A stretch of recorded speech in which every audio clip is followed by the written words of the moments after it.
The heads of state are meeting with Indo-Pacific. सरबराहान ममलिकत Indo Pacific के शराकतदारों के सरबराहान ममलिकत से मुलाकात के दौरान आलमी सलामती के हवाले से इस मामले पर गुफ्तगू हुई है।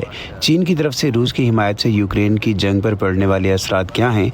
अफ्रीका में चीन और रूस के इक़दाम से बरे-ए-आज़म में अमन और इस्तेहकाम को नुकसान पहुँच रहा है। आप जानती हैं बैनुल-अक़वामी सलामती के माहौल में चैलेंजेस हैं। ख़ासतौर पर इस इलाके में नए मामलात पर बात हुई है जिनमें ज़ेर समंदर इंफ्रास्ट्रक्चर, साइबर स्पेस और साइबर सिक्योरिटी पर तवज्जो मरकूज़ हुई। मेरे ख्याल में ये इस वक्त बैनुल-अक़वामी तवज्जो के अमूर हैं। मैं जानता हूँ कि अफ़गानिस्तान और पाकिस्तान में इस वक्त सिक्योरिटी का माहौल बहुत गैर यकीनी और बहुत तशवीशनाक है और इसलिए ये वाकई अहम है कि इस तरह की शराकतदार हूँ जैसे पाकिस्तान नेटो का एक पार्टनर है।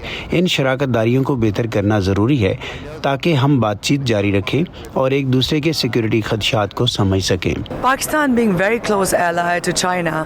पाकिस्तान चीन का एक अच्छा दोस्त है और रशिया के साथ उसके ताल्लुकात में भी गर्मजोशी बज़ाहिर नजर आ रही है। ऐसे में आप समझते हैं कि पाकिस्तान का रोल क्रिटिकल है क्योंकि नेटो चाहता है कि एक स्ट्रॉन्ग कोऑपरेशन बनाया जाए जो कि चीन और रशिया की तरफ से आने वाली थ्रेट्स को निपट सके। I would just have two comments. One of which I was on the Pakistani border during the earthquake in 2005, and so I watched. मैं सिर्फ दो तबसरे करूँगा जिनमें से एक ये है कि मैं साल 2005 में ज़लज़ले के दौरान पाकिस्तानी सरहद पर था और इस वक्त मैं नेटो में था तो मैंने देखा कि जब पाकिस्तान अपने सबसे मुश्किल लम्हात में से एक था तो उसे हमारी तमाम लॉजिस्टिक्स इमदाद मुयस्सर थी। चुनाचे पाकिस्तान और नेटो के दरमियान दोनों के दरमियान गहरे ताल्लुकात मौजूद हैं और हम उसे अच्छी नज़रों से देखते हैं। मेरे ख्याल में लोगों को नेटो के एलामिया की अहमियत को तस्लीम करने की ज़रूरत है जिसमें रूस के लिए चीनी हिमायत की मज़म्मत की गई है। ये हकीकत कि रूसी जदीद हथियारों में जो इलेक्ट्रॉनिक्स हैं उनमें से 90% चीनी हैं, ये कि 70% अहम पुर्जे चीन से आ रहे हैं।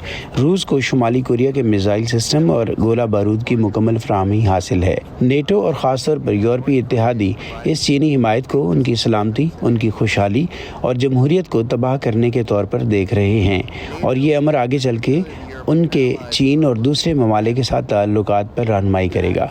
मैं सिर्फ ये कहूँगा कि पाकिस्तान इस पर नज़र रखे कि रूस की जारहियत की हिमायत करने के चीनी फ़ैसले की वजह से गुज़श्ता 2 बरसों में यूरोप और चीन के दरमियान खलीज किस तरह बहुत ज़्यादा बढ़ गई है। ऐसी भी खबरें हैं कि पाकिस्तान ने यूएस और यूक्रेन की मदद के लिए यूएस के कहने पे यूक्रेन को एम्यूनेशन दिया है। क्या ये दुरुस्त है?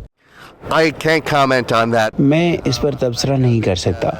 मैं जानता हूँ कि यूक्रेन को इस वक्त गोला बारूद की अशद ज़रूरत है। ये हकीकत है कि रूस इस पर अपनी आर्टिलरी की पूरी कुव्वत इस्तेमाल कर रहा है और इसलिए कोई भी चीज़ जो यूक्रेन की मदद करेगी चाहे जितनी भी हो जिससे वो अपनी सालमियत का दिफा कर सके उसकी हम हिमायत करते हैं।